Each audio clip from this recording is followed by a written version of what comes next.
Up until this past month, I'd never even played Mater National Championship. However, I have been a fan of the original Cars video game for years. I think it's a solid open-world racing game, and the premise of Pixar's Cars as a whole works far better as a video game than a movie in the first place. But I would never have expected that the most requested game for me to review was a Mater-centric sequel to a Pixar tie-in game. It wasn't exactly at the top of my to-do list, if I'm being honest. But after putting it to a vote on Twitter, the people have spoken, and you guys clearly want more Cars content. So now I ask of you, please find it in your heart to forgive me for what's about to happen next.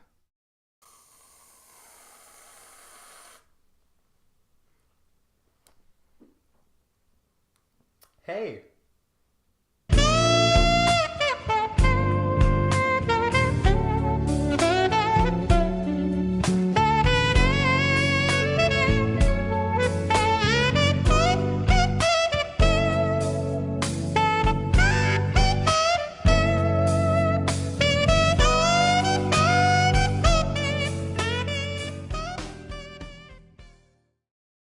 Mater nodded his hood. It's gonna hurt, Holly. I know, Holly breathed out, extending her tires out as she felt him against her opening. This is what you get for telling me to make things. Welcome back, ladies and gentlemen, to the show nobody asked for, but I keep on making. Time magazine calls it, we don't review YouTube videos. Please stop calling us. It's been nearly a year since I ventured into the dark underbelly of fanfiction that is SpongeBob Erotica, and what started out as a side joke in a previous video evolved into something that is 30 minutes longer than it has any right to be. But here's the thing. Despite how forced, unattractive, and ignorant a lot of those stories were, I at least get SpongeBob fanfiction. I don't share the appeal, but I at least get where they're coming from. They're vaguely human, at least. But do you know what's not human? Cars? Yes! Do you know why cars don't typically get laid? Number one, they don't got no dicks. And number two, they're fucking cars. But don't worry, everyone, because the talented and experienced writers of fanfiction.net have found a way. I'm not going to be reading any of this vanilla humanized garbage.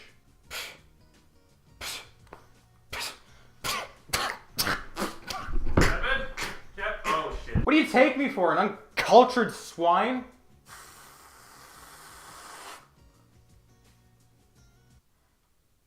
Still confused about how cars can have sex? What are you, 13? For those of you who are new to the Cars Expanded Universe, there are those in the Cars lore discussion community who subscribe to a theory called the Transformers theory of copulation. The Transformers theory suggests that there are two tubes inside, one for lubricants and the other for reproduction. When mating with a female, the male Cybertronian would uncap the second tube, revealing a long, thin wire, similar to a car's antenna, that would serve as what humans call a penis. My theory is that, like Transformers, there is a cap. Only the cap does not contribute to the other bodily functions like the male genitalia. Instead, there is a cap that is entirely different and would serve as a vagina of sorts. Well, there you go. It's very simple, it's very elegant. I see nothing wrong with this at all. When the male ejaculates into the hole, it flows down to the inner workings of the body. It goes to the car version of a uterus. If you want to read my theory on the pregnancy process of cars, no! No! No! But I want to hear it. Fuck you! But enough distractions, let's get to our main event. This story is entitled Seductress, starring the dashingly handsome Mater the Tow Truck. Or should I say, Mater. That joke made no sense, but I really wanted to include it. Why are you so quiet, Holly? Mater asked. Holly focused back into the present, now noticed the now turned off TV and her boyfriend looking worldly at her. And I know it sounds like I mispronounced a couple words there, but no, that's what's on the page. Look, I know something's wrong, Holly, Mater said. Please tell me. I love you, Mater, Holly said, batting her windshield at her boyfriend. She could see that Mater was, if not already, mud in her tires. I've read this line many times, and I've still not figured out what that means. Holly, are you sure you want to do this? He asked, his eyes searching hers. I've never been more sure of anything in my life, Holly reassured her boyfriend. Mater nodded his hood and helped her onto her hood. If there's one thing that really gets me going, it's clumsy analogs between human anatomy and cars. Mater slowly extended his thick wire and placed it at her opening. He watched as tiny sparks flew around as he pushed more of his wire into her. Mater, she shouted as he came to her wall. Mater took a deep breath before pushing his wire through the wall, Holly screaming below him. Hey, it's your boy Kevin! I'm here to provide you with a neat tip for writing sexual fanfiction. Number 1, if you introduce something as a wall, don't go through the wall. That's it. That's number 1. That's it. The only rule. Top 10 tips in fanfiction. Number 1, the penis. It's your boy, dick in the face. Faster, Holly commanded as Mater thrusted his wire faster and faster inside of her. Mater grunted as he began to break out in a sweat. He hadn't done this in 25 some years. I like the implication that at some point Mater might have been a stud. Like there's an underlying story here that I will gladly bury even more if it means I never have to hear it. Mater took a second before he carefully rolled off Holly and helped her to her wheels. She smiled at him and connected their lips. Thank you, Mater. The two cars stayed like that for a while before they both fell asleep. So that left me with more questions than I really thought it would. So let's answer some of them.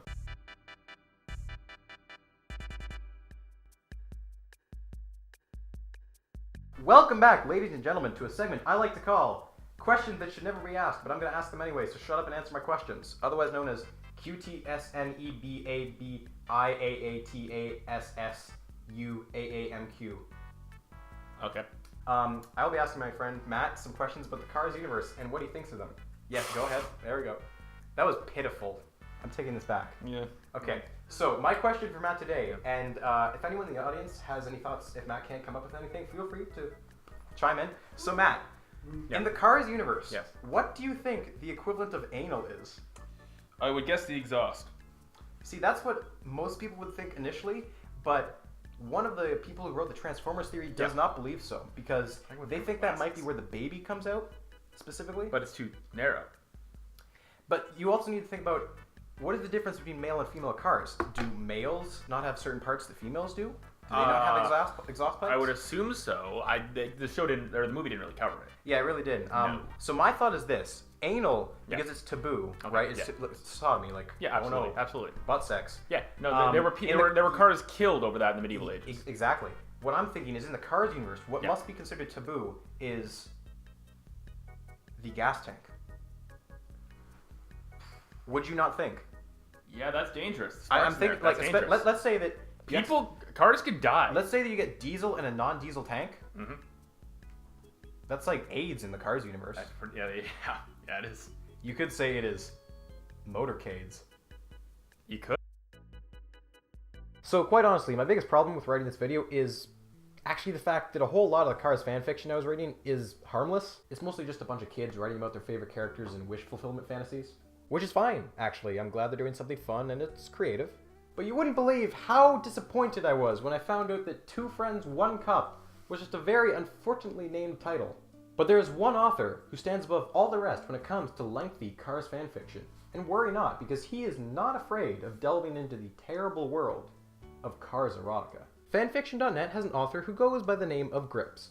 They have penned multiple stories starring their favorite Cars romantic pairing. Now just from that, who would you guess that their favorite couple is? Just from that one line. Well, there's Lightning and Sally, which is the obvious one. There's Ramon and Flo, I guess. They were kind of shown like that in the movie. Well, if you guessed either of those two, you would be wrong. Feel free to pause right now and put your best guess in the comments below.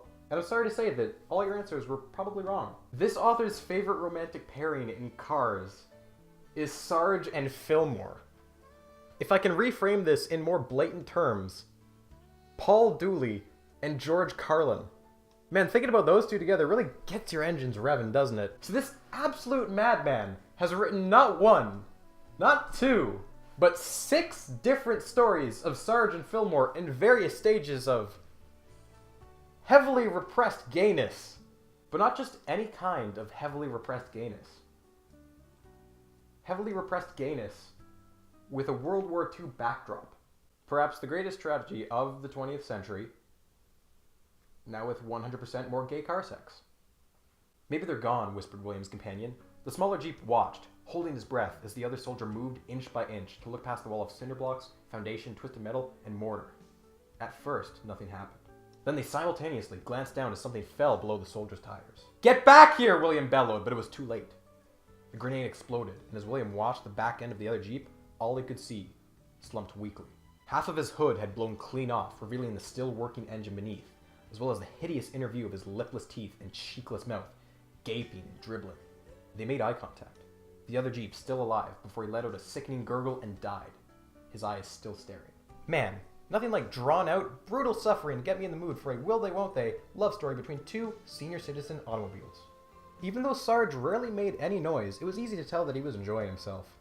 His grill, in their current position, was pressed against Fillmore's face, and it was hot, almost burning to the touch. Not that Fillmore minded, quite the opposite in fact.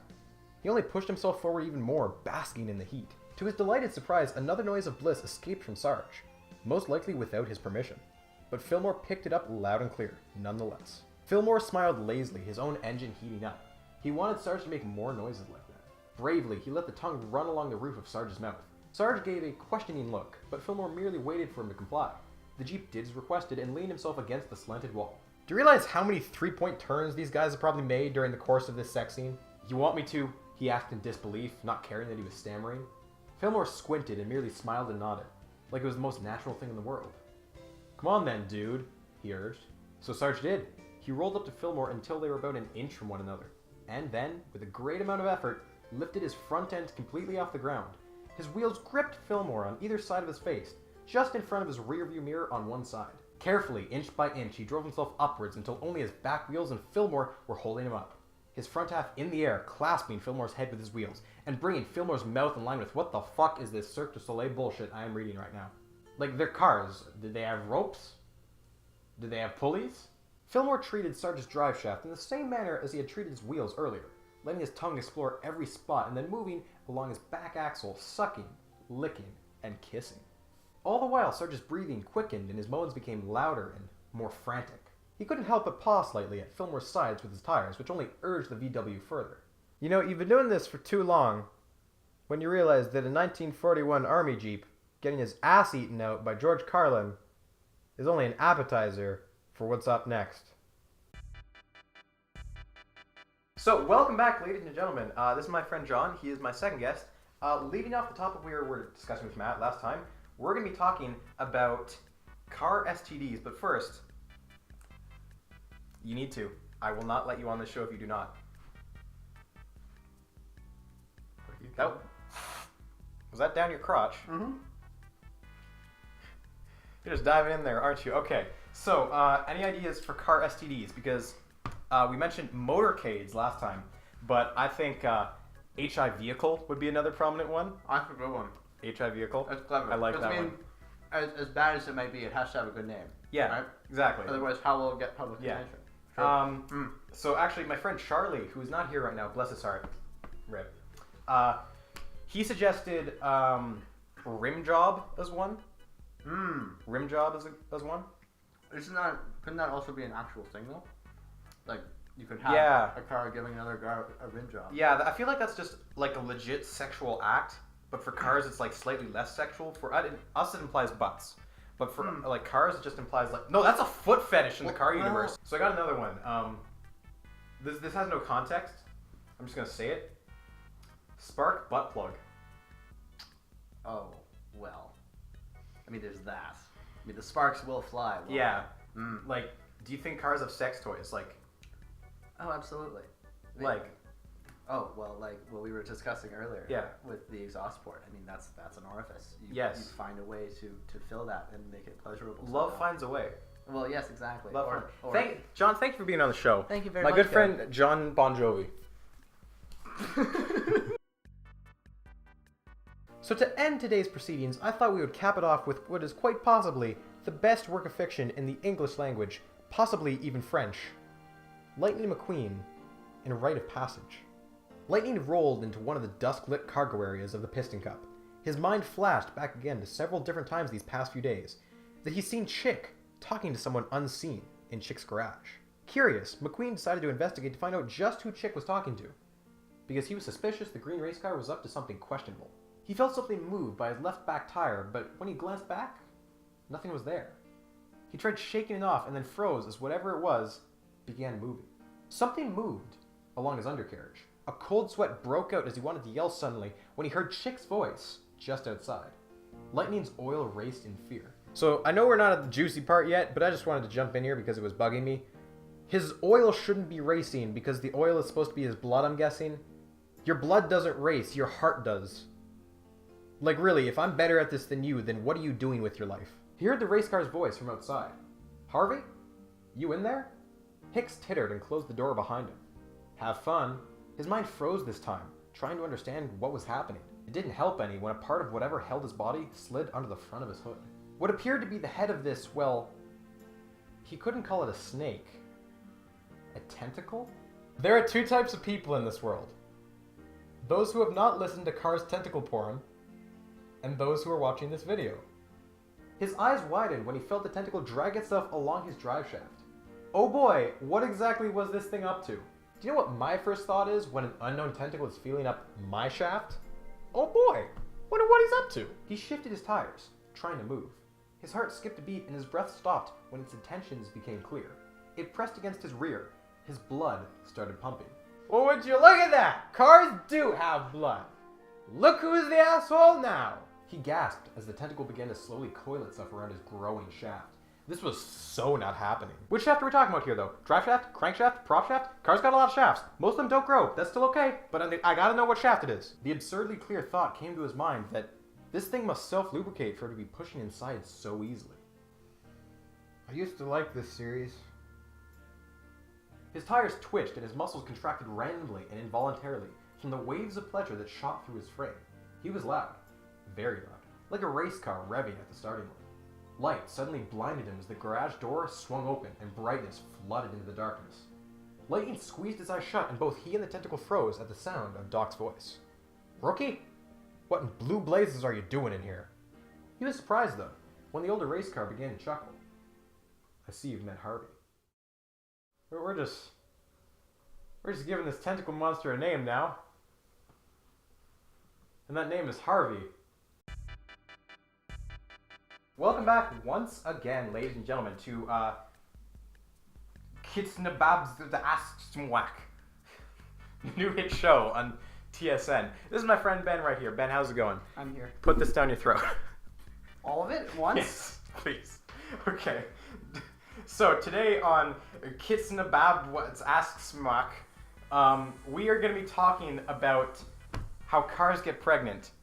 So here's the thing. In the Cars universe, to go across continents, cars have to go in planes and like boats. So, like, how does can a car have sex with a plane? Are they considered different species if they can't mate? They're all still vehicles, right? Yeah. So you could consider it the same as race. Well, here's the thing though, like, you don't see a car with wings. True, like, so that would imply that they can't really mate, but also that would imply that they're different species and not just different races. Like, it feels like there's a weird, like, classism thing, so, like, some things are going to be, like, designed for speed, like Lightning McQueen, and some things are going to be, like, cargo. So it'd be more like primates. It'd be like a monkey. But then you're, like, just having sex with monkeys all the time. Yeah. Is that okay with you? I mean, me personally, no. Okay, yeah. But I'm just wondering, like, why do we not see more cars with wings, or, like, more cars that can just, like... Well, we see amphibious vehicles, so clearly, like, amphibious vehicles are real. They are cross. And you have boat planes. You have boat planes, right? Yeah. We have cracked the case. Ladies and gentlemen, we have cracked the case on this. Soon there will be one form of vehicle because it'll just spread us evenly. Doc intended to actually leave Lightning to finish with Harvey, knowing how awkward Lightning might be feeling right now. Finally, he made his decision and closed the garage door while still inside. The best part is when it goes completely inside of you and fills you completely.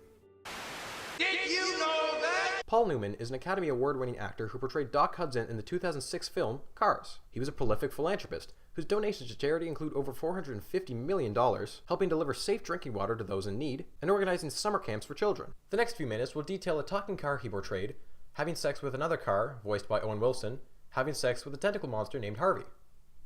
I just wanted to make sure we're on the same page here. Now you know! Doc made his way to the back of Lightning. Be careful with him, Harvey. He still has a race to run tomorrow. What he saw, though, shot sparks of lust straight to his drive shaft. He could see the tentacle slowly entering Lightning, pulsating with energy. The only time I want to see the words pulsating and energy together is when we're talking about laser guns.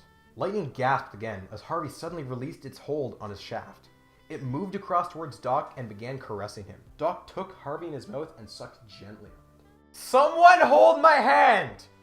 Like, I don't care who! He was so hard right now that despite Harvey's continued actions inside him, his body begged for some kind of relief.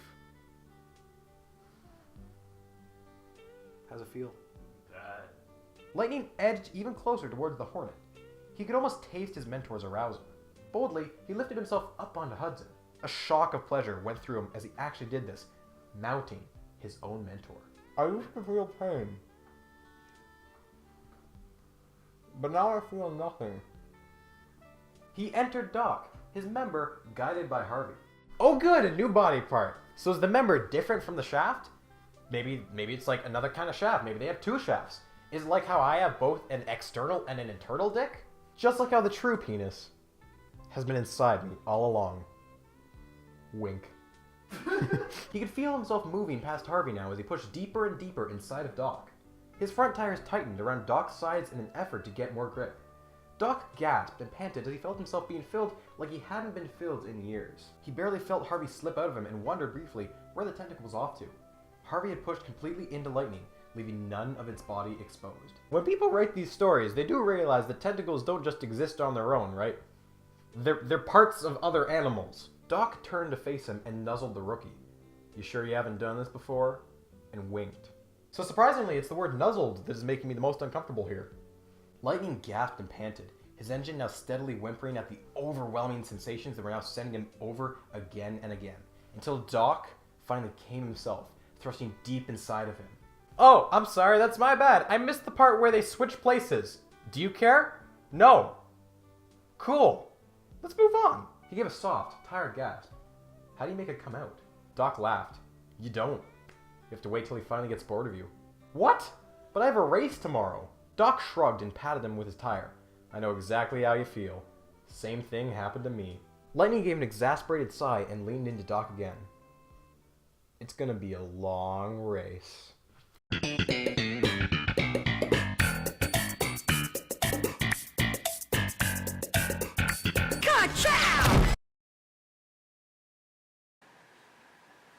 fuck! I'm done.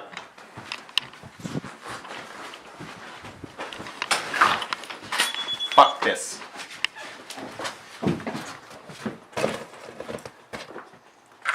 I just run out and